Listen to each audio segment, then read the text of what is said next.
بسم اللہ الرحمن الرحیم۔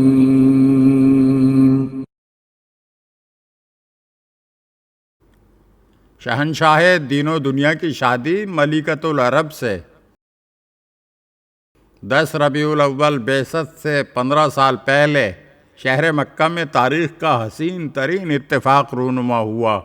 یہ اتفاق سید الانبیاء والمرسلین حضرت محمد مصطفیٰ صلی اللہ علیہ وآلہ وسلم کا کائنات کی افضل ترین خواتین میں سے ایک خاتون حضرت خدیجہ بنت خویلد کے ساتھ رشتہ ازدواج میں منسلک ہونا تھا۔ اس مبارک شادی نے عرب کے جاہل معاشرے کے شادی سے متعلق آداب و رسوم کے قوانین کو زیر و زبر کر دیا، اور اس مبارک ازدواج کا ثمر سیدۃ نساء العالمین حضرت فاطمہ زہرا سلام اللہ علیہا کی ولادت باسعادت تھی۔ حضرت خدیجہ سلام اللہ علیہا اپنی عفت و پاک دامنی میں ایسی مشہور تھیں کہ دور جاہلیت میں بھی انہیں طاہرہ اور سیدہ قریش کے لقب سے یاد کیا جاتا تھا۔ ان کے لیے بہت سے رشتے آئے، حالانکہ شادی کے خواہش مند حضرات مہر ادا کرنے کے لیے کثیر رقم دینے کے لیے تیار تھے، مگر وہ کسی سے بھی شادی کرنے کے لیے آمادہ نہ ہوئیں، چونکہ وہ بذات خود عفیف و پاک دامن خاتون تھیں۔ اس لیے انہیں ایسے شوہر کی تلاش تھی جو متقی اور پرہیزگار ہو۔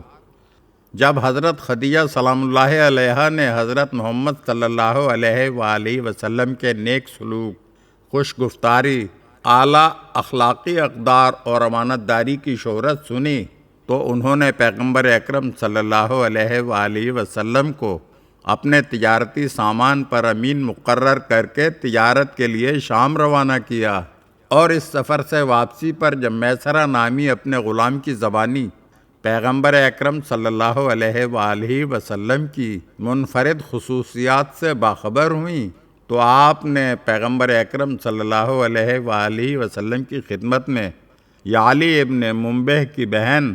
نفیسہ کے وساطت سے نکاح کا پیغام بھیجا، اور آپ صلی اللہ علیہ وآلہ وسلم سے شادی کی تمنا کا اظہار کیا۔ رسول خدا صلی اللہ علیہ وآلہ وسلم نے اس مسئلے کو حضرت ابو طالب علیہ السلام کے سامنے رکھا، اور جب انہوں نے اس رشتے سے اتفاق کیا تو آپ نے حضرت خدیجہ کے قاصد کو مثبت جواب دے دیا۔ رشتے کی منظوری کے بعد حضرت ابو طالب علیہ السلام اور دوسرے چچا حضرت حمزہ نیز حضرت خدیجہ سلام اللہ علیہا کے قرابت داروں کی موجودگی میں حضرت خدیجہ کے گھر پر نکاح کی شایان شان تقریب منعقد ہوئی، اور نکاح کا خطبہ حضرت ابو طالب علیہ السلام نے پڑھا۔ حضرت ابو طالب علیہ السلام نے رسول خدا صلی اللہ علیہ وآلہ وسلم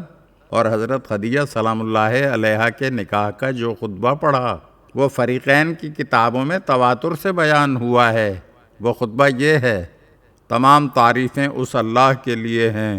جس نے ہم کو حضرت ابراہیم اور حضرت اسماعیل علیہ السلام کی ذریت میں قرار دیا، اور ہمارے لیے مکہ جیسی سرزمین کو جس پر خانہ کعبہ واقع ہے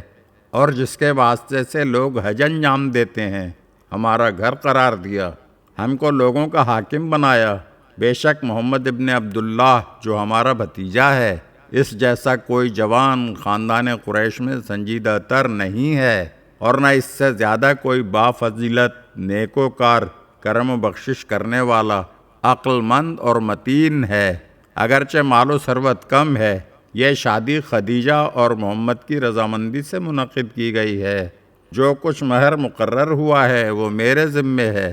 اسے میں ادا کروں گا۔ حضرت خدیجہ سلام اللہ علیہا جب تک زندہ رہیں رسول اللہ صلی اللہ علیہ وآلہ وسلم کے اطمینان و سکون کا سبب بنی رہیں۔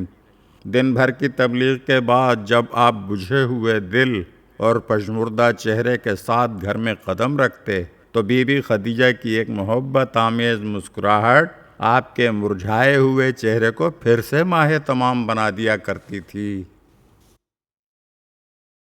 اگر آپ ہمارے چینل کی نئی ویڈیوز دیکھنا چاہتے ہیں تو ہمارے چینل کو سبسکرائب کریں اور گھنٹی کے بٹن کو دبائیے تاکہ ہر آنے والی ویڈیو آپ کو جلد موصول ہو سکے، اور ہاں، لائک اور شیئر ضرور کیجیے اور اپنے قیمتی کمنٹ سے ہمیں آگاہ کیجیے۔ شکریہ۔